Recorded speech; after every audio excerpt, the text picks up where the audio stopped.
to the Accelerate Climate Action, Raising Business Pathway to Decarbonization. My name is Yuki Yasui, and I am the UNEP Finance Initiative's Asia Pacific Regional Coordination Manager based in Bangkok. Today, we are dealing with two pressing global threats, the COVID-19 crisis and the evolving climate crisis. The deadline to achieve the Sustainable Development Goals is also fast approaching. Under these conditions, the United Nations is calling on companies to set ambitious and measurable targets on climate action and do more on the SDGs. But does it make sense for businesses to raise its ambition to drive sustainability and climate action, especially today under the COVID pandemic? According to Deloitte's global survey conducted in January and February this year, 2/3 of the businesses have said they needed to cut back on their sustainability efforts in response to the pandemic and the economic downturn. At the same time, 30% said that they are already feeling the impacts of climate change to their businesses, and the majority acknowledged that the world was at the tipping point to act. We know that the private sector has a crucial role to play in solving the climate crisis. At the same time, it is the role of governments to prepare for an enabling environment with clear and long-term commitments. Neither can solve the climate change crisis alone. The government and the private sector need to send positive signals to each other to reinforce their respective climate actions. In addition to this exchange of positive signaling, another highly effective relationship between the public and private sector is collaboration and partnerships. I'm therefore very excited that in this session, we have two distinguished business leaders from Thailand who can share their first-hand experience in some of the key success elements I just covered. Let me go into the speaker's introduction now. I'd like to introduce Mr. Kyachai Maitoriwang, Executive Director of Thailand Greenhouse Gas Management Organization. Mr. Kyachai is an expert in collaboration and partnership and is in a unique position to talk about how the government and the private sector are supporting each other in driving climate action in Thailand.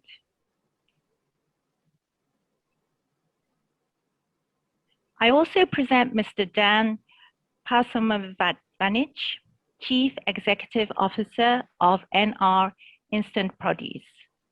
Mr. Dan is a pioneer in the green growth economy, and his business does not have to choose between climate action and the bottom line. Rather, taking climate action is strengthening Mr. Dan's business. So, with further ado, I would like to pass the mic to the speakers. Let me start with asking some baseline questions. My first question goes to Mr. Dan. Please, can you introduce your company, NR Instant Produce, and whether the COVID pandemic has affected your sustainability strategy and activities? Over to you, sir. Hi, good morning, Kun Yuki, and good evening to those who are listening. So our company, NR Instant Produce Public Company Limited, or in short, NRF, we were listed last year on the Thai Stock Exchange of Thailand. And I think we're one of the few purpose-driven listed companies in Thailand. And our purpose literally is, how do we decarbonize the world through food system transformation? Because food represents 1/3 of total emissions globally. And we take that dearly into basically everything from our top of the pyramid kind of vision, mission, in our view that basically everyone around the world at some point is going to transition to one part of their meal that's going to derive from alternative proteins, which is sustainable and carbon sequestration. And it then goes down into basically our strategies, and which is our overarching compass is whatever we do, it needs to reduce carbon. And so we're broken into 3 segments, and I'll get to the answer in a moment. So within ethnic foods really is one of the fastest growing food categories in the world today. You know, from Thai food, Mexican, Japanese, Indian, it's taken the world by storm. And ethnic foods, as everybody knows, if you love your ethnic foods, primarily is supplied by produce from farmers, right? And so whether these supply chains are based on regenerative agriculture becomes a question, right? And so you have direct impact. And then we've got plant-based foods and alternative proteins, which is basically our primary core strategy. And what we're trying to do, and our goal is to become the world's largest producer of alternative proteins and plant-based foods.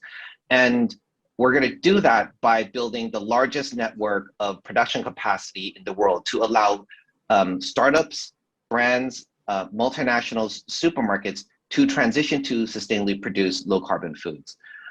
And so our third strategy is around e-commerce and functional products, which leads to human health, and in a way also has impact. So combined together, what we see is the intersection to enable a transition, right, is around brands, is around manufacturing, and is around kind of novel proteins and how we produce them and how do we consume them.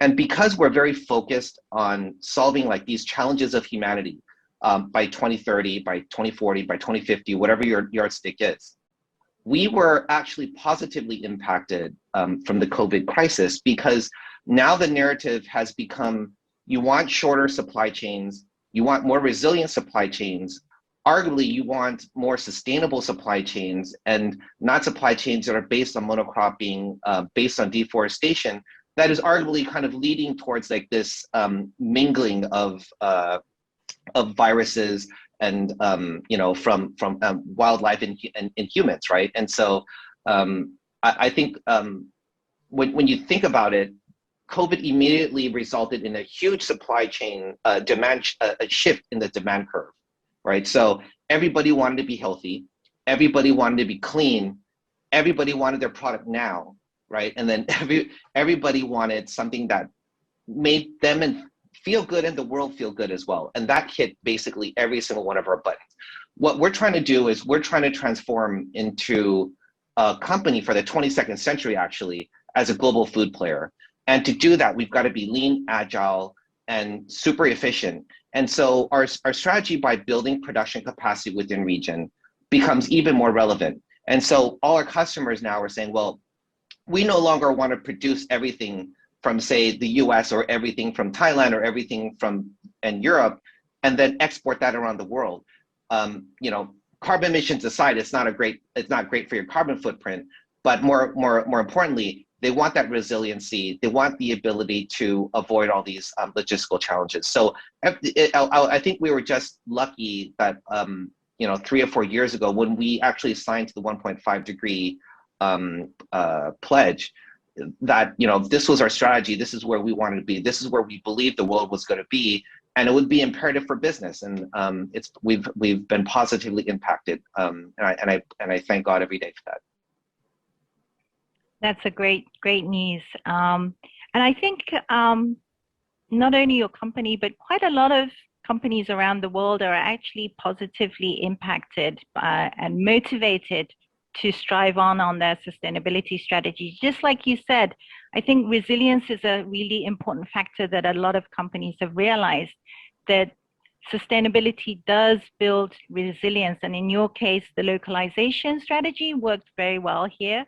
And I think that is really an important keyword in the sustainability journey. I'm now going to turn to Mr. Khatchai. Please, can you introduce your organization, the Thailand Greenhouse Gas Management Organization, and also how the COVID pandemic affected your work? Thank you. Thank you very much to invite TGO to join this panel discussion. Firstly, I like to introduce that what is TGO. TGO is a public organization in Ministry of National Resources and Environment, Thailand. We are mainly act as the key promoter in the program of voluntary certification mechanism for climate mitigation action or projects. So that means we are the key driver to motivate the private sectors on kind of the sector to make and create a project for climate action, something like that. What is our services areas? First one, we set up our climate change related communication platform to people understand and clear understandings about what is the threat and the risks for the climate crisis or climate change that we will face if the temperatures increases more than 1.5, let's say. The second thing is we form our TGO climate action academies to formulate all the international technical centers together with the project developers, validators, work together in the short course for capacity buildings to understand clearly to develop the project, as well as how to get the credit, something like that. The third one, we also conduct the leadership program to make the leading for the leaders in Thailand to make the ambitious target and have a collaboration together. We conduct conferences, we conduct the collaboration with education centers around the country. We also have the platform for carbon footprint certification in many options. For example, for the area-based cities, we also devise the area-based city for the accounting greenhouse gas inventory base. We do also for the carbon footprint for products. It's a life cycle things for the carbon footprint life cycle. We also certify for the carbon footprint reduction for the product. We also have carbon footprint for organization to understand how much the organization is issue their emission to the world and can set the target to have a reduction and make the target to be a carbon neutrality. Beyond that, we have the platform for offsetting and neutralities compliant platform to certify when they have a credit and offset by themselves. Lastly, it's a big platform. It's a certification for carbon credit. In Thailand, we have a carbon credit we call Thailand Voluntary Emission Reduction Certification or TGOs. This one we promote for it's like a CDM1. We make a domestic certification for good project to certify how many tons that can be reduced or removal in the project. As well as we set up our domestic carbon exchange market to optimize the economically for climate action, something like that. Despite the COVID-19 pandemic is still active in Thailand since last year, based on our data on our service certification platform, many companies in Thailand are still continues to strengthen their ambition to make additional effort to contribute the climate mitigation. For example, I found that more than 193 companies have their carbon footprint certified during this period. Some companies make further contribution through carbon offset and carbon neutrality program. Let's say carbon neutral certified. About the project, we have 85 new register project for Thailand Voluntary Emission Reduction Scheme or TGOs. It also have a certified for 4.4 million ton carbon dioxide equivalent certified during this period. So that means everybody, especially the private sector, still have realized that even COVID is like a short-term problem. We still realize to do some action responsible for the next dangerous that is bigger than COVID-19. That means the climate change crisis. So we found that even this COVID, our activities still go on. Okay, shortly. Another thing, as Thai government, we plan to have COP26 suppose the end of this year. So our governments have internally discussion in the process of developing the long-term low emission development strategies and try to revise and make the more ambitious target. And someday we should announce something new for the peak emission years for Thailand, after at the net zero emission years that will be ongoing to study onward. So even though our government, we still have a working team working on that target. Even we have a COVID-19 very active now. So that is my comment at the first question. Thank you. Thank you very much. So TGO's role is to provide the accountability and the transparency needed in making sure that the Thai companies' efforts in reducing their carbon reduction is not greenwashing, and that it is verified, which is a very important role that you play. And I really liked your comment about the long-term, the awareness that Thai companies understand that sustainability and climate action is a long-term commitment that is that cannot stop with COVID, and that's really encouraging as well. So let me now move on. Since we've been talking about carbon reduction, maybe I will go back to Mr. Dan about carbon neutralization, since I understand that your company is already carbon neutral. It must be one of the few companies in Thailand and in the world. So maybe then let me ask you about how you are helping your supply chain stakeholders in their low carbon transition. Right. So we are now we were the first, and we currently, to my understanding, we are still the only carbon neutral company and food facility in Thailand. And part and parcel of that is looking at our own operations first and how we can be as efficient as possible. And the second then is kind of looking towards a broader kind of the scope, right, in terms of our targets, is then looking at our supply chain. As we directly purchase around, I would say, 15% to 20% of our cost of goods sold is coming directly from farmers. We know that we can have an impact. And the most important thing that we do, number one, is basically education, getting them to understand that we have policies with respect to kind of sustainable production of crops and plants.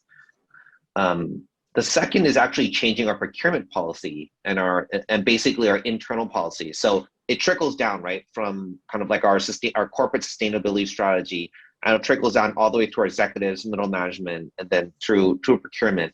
Procurement then kind of enforces to our standards the type of products and kind of suppliers that we want. And so what's very important there is how do we transition producers, right, from chemical-based farming, right, to basically organic and non-chemical-based farming, right? That in itself is already like a reduction in carbon emissions already. And then how do we take that further and educate them and incentivize them to take their farming to regenerative agriculture? To be honest, the regenerative agriculture is still, specifically, I guess, within Thailand to our experience, is still relatively new. And it's not like in the US where you can take 10 years worth of like historical data, audit that and then compare that to say, okay, now I'm going to start growing beans instead of growing, say, a monocrop, and then I can prove and I can sell credits against that, right, and get it audited. So it's not as easy, and the farmer gate input prices are somewhat lower, making it a slightly bit more difficult to do that. But I do believe over the next few years, as we start looking at regenerative agriculture, we will be able to transition these farmers too. So in summary, I think from a supply chain perspective, specifically for producers now, for farmers, right, is one, enforcing standards that we would like them to adhere to, and then two, helping them migrate to more regenerative practices. And from a packaging perspective, that is somewhat a bit more difficult from a food perspective, because as we deal with long shelf life food, there are requirements in terms of stability of packaging, and that still requires, to a large extent, plastic. However, we can see now that there are certain vendors who have come to market today that has sustainable packaging that ultimately is also biodegradable and not based on fossil fuels. And so the EU has already set mandated targets in terms of that reduction in terms of plastic with plastic content. So I think overall, it's a matter of time. We follow closely kind of the regulatory format, but we always try to strive to be ahead of the regulatory format because we can see it coming. And so ultimately our kind of end goal is, how do we get to a point where we can offer services to our clients? So our business is 70% co-packing and 30% brand. And within our co-packing, how can we transition to allow our customers to get to carbon labeling, where basically this product has emitted like this carbon footprint, right? And then how they can use that as a source of competitive advantage. So the more carbon efficient our supply chain is, the more competitive their product is, right? As you would compare kind of like 2 bottles of, say, for example, corn, one is maybe more calories and the other has less calories. Now, wow, this has got less calories, plus it's got a better carbon footprint. And so that's kind of like what we're doing now and then where we see it. I would say within our, and that's in our ethnic foods business, within our plant-based, it's slightly different, because plant-based business, plant-based products and alternative proteins in itself is 10 times more carbon efficient than animal meat, right? Depending on kind of your animal protein source, obviously. And so part of our goal is to become this large platform for alternative proteins and plant-based foods in key markets around the world, is obviously the supply chain and how we view the supply chain. So for example, we currently have the biggest co-packing facility in Europe with its first phase capacity at 80,000 metric tons for plant-based products. When we think about supply chain, even though transitioning to plant-based foods is a lot more carbon efficient, we also think about the inputs into our supply chain as well. And so we're one of the few where we actually have audited in a sustainable audit program directly to the soybean itself. And so we can trace kind of the carbon footprint. And so we also look for farms and suppliers within our network that are not monocropping, that are employing kind of best practices. I'm not saying we're perfect today, but I do believe over the next few years, we're going to get to that point where we will be able to carbon label, and then we will have the most carbon efficient product on shelf. And so that's kind of like, I think, on a holistic basis where we see. I think overall, when you think about kind of like our regionalized production centers, that in itself already saves a lot of carbon if you're not shipping product across the water. Yeah, thank you very much, Mr. Dan. So I guess some of the things that I've picked up is data, historical data, baseline. These things are really important, which is similar to what TGO is also striving to provide. And also the positive signaling that you are doing, you know, by showing your leadership and being one head ahead of regulation is actually helping regulation and policymakers to be more confident in putting out their regulations. So you are, you know, providing that positive signaling, which will then reinforce the regulation, and you're one step ahead, which is really great to hear as well. And the last thing about your plant-based food, you know, the whole transition away from red meat, especially, and our reliance on eating too much meat is not good for the environment nor for our health. So I think that is a great revolution that you are trying to make in the food industry. Let me now turn to Mr.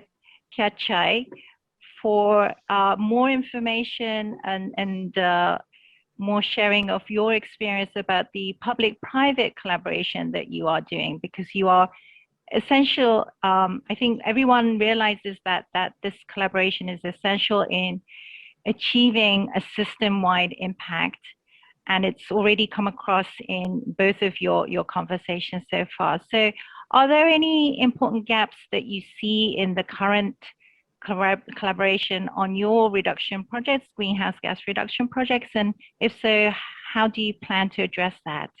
Thank you. Yeah. We have to understand firstly, for our policy for climate action in Thailand now, it's not mandatory. It's still not mandatory target. So everything is a bit tough to move on, right? Let's say. But anyway, based on our ambition to reduce the carbon neutralities or net zero target years recently, that means it's possible to tighten our target, and everybody have to work together, act seriously, more seriously, not like a play, not like okay, voluntary, do or not do is the same. That means this one should change our viewpoint to make the collaboration more seriously. So that means like TGO action. I like the company like Mr. Dan say, okay, carbon neutral announcement. So that is like a pioneer to show something. It's a leadership way. And what we should do, we should recognize them and make them is a benchmark for others to follow. So that is the key thing. That's why we can make others follow them to do the good things. In currently data, it have many company act as Mr. Dan company. They do interest for the net zero emission target setting. Right now, we have at least 20 companies who have self-pledge net zero emission target, not cap and trade like the EU, but they do self-cap and try to make reviews supply chain by themselves and do the things, account, have a reduction, continuously improvement until the success. So that is a target that we like to make is booming in Thailand. So that means we have to provide them many things. Because in Thailand it's a voluntary, it's a very tough. So we have to start with the capacity building and clear understanding. Because it's not global. We have to do so. We have to 1, 2, 3, 4, 5, but we don't know why. Why we have to do? What is incentive? What is the incentive back to us? Everybody have to know, understand clearly of this. So that means we have to clear view and change economics view together with sustainability views. And now the new trend is more likely to change to the sustainability. The product, the green product is coming. The circular economies, the net zero economy is coming. So this kind of trend we have to promote to the whole party. And if the market change, so what TGO understanding is if we change the market for the customer first, it's a low carbon market is the key. Net zero or low carbon product is a new thing for the new customer. So this is the first one that we like to promote.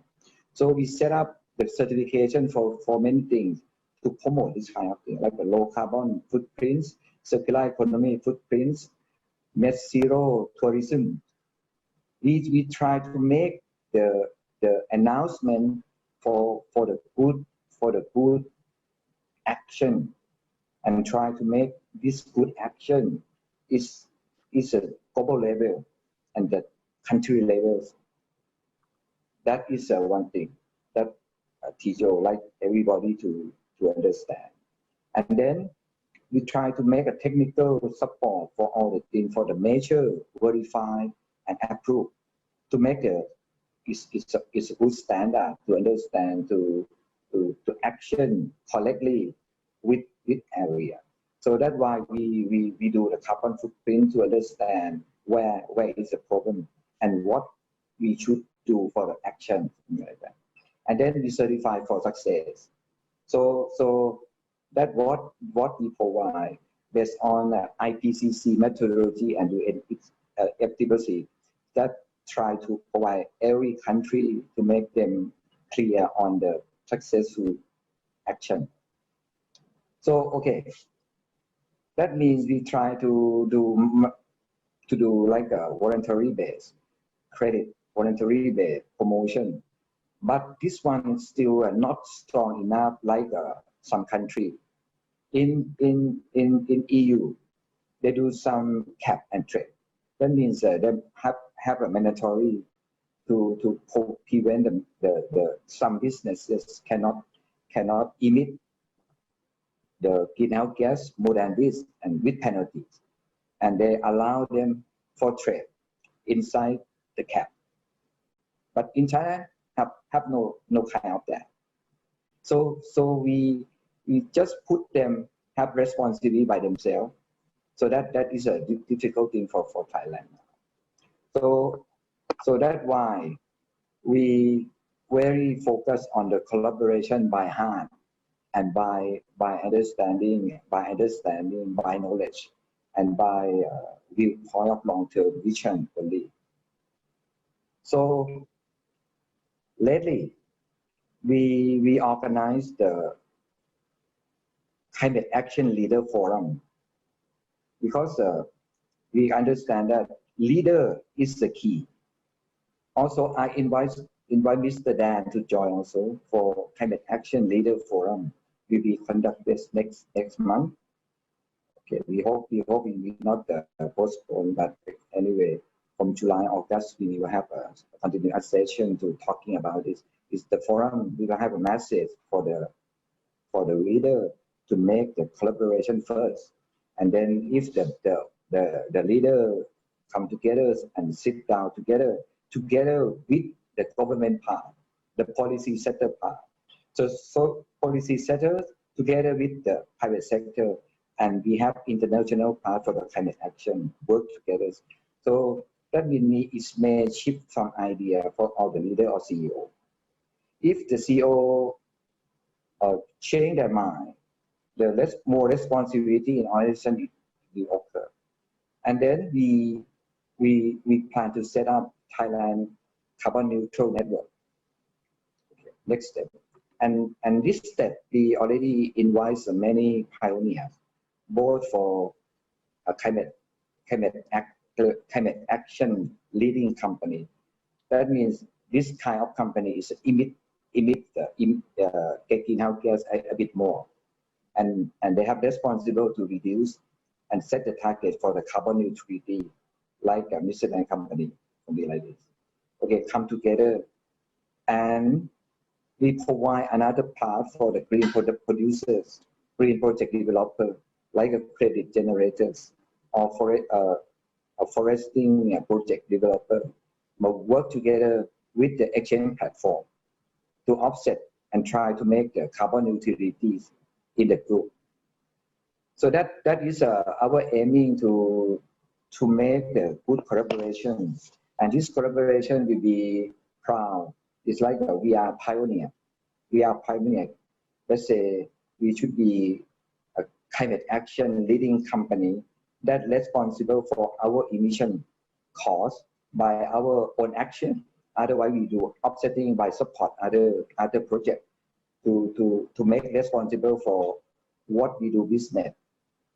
If we do business without any emission, that means net zero emission, like Mr. Dan company, that is like a full responsibility for the world. So we try to promote this way. And yesterday we start to actually we work together with the FTI, Federal Thai Industrial Federation. So that means that many group of the industry work together. We work together in the collaboration together with the service sector as well. So if we combine together, we will create the demand on the offsetting. If everybody wishes to be carbon neutral, and carbon neutral is like an ideal target for everyone. So that means everybody in the group is clear, is no sin. It's like the company has no sin. So we should do something to offset that sin. The sin means carbon footprint that we create. Okay. So if we work together like this society is very nice to be the leading group to lead the whole society. So that means we like to form. Okay.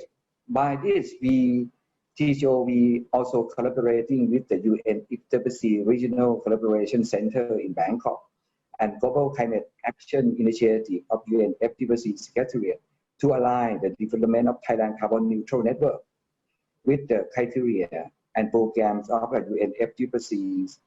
UNFCCC represent Thai corporate and organization effect at the global level. So we try to try off this. Is a carbon neutral now and race to zero as a global level as well. So it's the key action that TGO like to collaborate is Thailand Carbon Neutral Network as well as a new platform for carbon credit exchange voluntary basis. Yeah, that is a key. Thank you very much. Mr. Khatchai. I think we only have a few more minutes left, so let me just ask you to make some closing remarks. What messages would you like to put forward to the Thai businesses? So maybe I'll start with Mr. Dan, please. Sure. I can be quite succinct. I just want to address not just the Thai businesses. I think there could be people who are listening in general, right? And so very simply, I think to consumers, right? The time is now, if you have family, you need to transition to low carbon foods like alternative proteins and plant-based foods. Vote with your wallet, consume with your stomach, what's good for your family. I think for businesses, we need to work hand in hand in partnership with governments. I'll give you a very good example. Thailand has green targets in terms of forestation. I think it's something like 10 plus million hectares of land, right? It's going to cost $6 or $7 billion to plant, right? And the government clearly does not have a budget in order to plant $7 billion worth of trees. And it's imperative that the private sector gets involved. We will be the first company, I think, in the world, and we launched this as an initiative in Time Magazine, to issue a climate dividend, which is basically, let's think about it this way. If every company listed on the stock exchange paid 3% to 5% higher dividend to shareholders, and shareholders took that as a premium to reinvest into planting trees, we could actually plant all the trees needed in Thailand by, we ran the math by 2035 to 2040, right? And if the government, matched that dollar for dollar, we could do that by 2028. And if we did that around the world, imagine the amount of carbon emissions and how much we could sequester carbon. And so, and with that, I think governments need to be bolder, a lot bolder in terms of committing to carbon neutrality. And I think one of the smartest governments I've heard come out with that is Korea, in which they've actually taken carbon neutrality 2050 targets and actually turned that into a new S-curve for their industries. So not trying to penalize, but create new incentives for industries, right, to grow. And then the last thing I just want to say, I'm sorry, I know I'm not answering directly your question, but I think I did, is with respect to multilateral organizations, how can you incentive people to transition to lower carbon footprint? I'll give you a very good example. Eating an animal meat hamburger is 3.3 kilos more carbon emissions than a plant-based hamburger, right? But they can't get rewarded because with full respect to science-based targets, right? You can't science-base that part easily, right? When it comes down to, why don't you eat a plant-based burger so that you're more carbon efficient? So how do we solve that? And if we can solve that, I think that's $1 trillion opportunity, right? And I'll give you my last example. Our one factory in the UK, right? We feel over its economic useful life, right? Could offset 1 million metric tons, but from a science perspective, how do you validate that, right? And so I think there's conversations around like this type of incentive structure that maybe it's not science-based, but how do we create incentives for people as a whole? And with that, I want to thank the UN Global Compact for giving me this opportunity. Thank you, Mr. Dan. And Mr. Kachai, your last comments, very briefly. I think the best climate action project in my mind is the reforestation, especially in Thailand. They have a very big opportunities in Thailand have to be developed things, new project for green area developments. That means we can create the sink-based carbon removal, and we like to call for action for everybody to seriously help each other, collaborating to make this project go on. So it's a win-win project for Thailand. I mean, it's it should be a national agenda for everybody, and it's a win-win for climate action for country as well. And the platform for coordination, like a carbon neutral network, can transferring the investment through the credit to help the developer for reforestation. So this is an easy thing that everybody can do, and it can create a lot of benefit for the country as well as for the climate action that can offset what we emit for our country. That should come to do together for the reforesting project Thailand. Okay, good. Thank you. So I think we've got an agreement between the two gentlemen around the importance of reforestation and how any company can be involved in that. And I think the climate dividend is a great idea. So thank you very much to Mr. Dan, Mr. Kachai, and to all the listeners participating in this session. Thank you very much.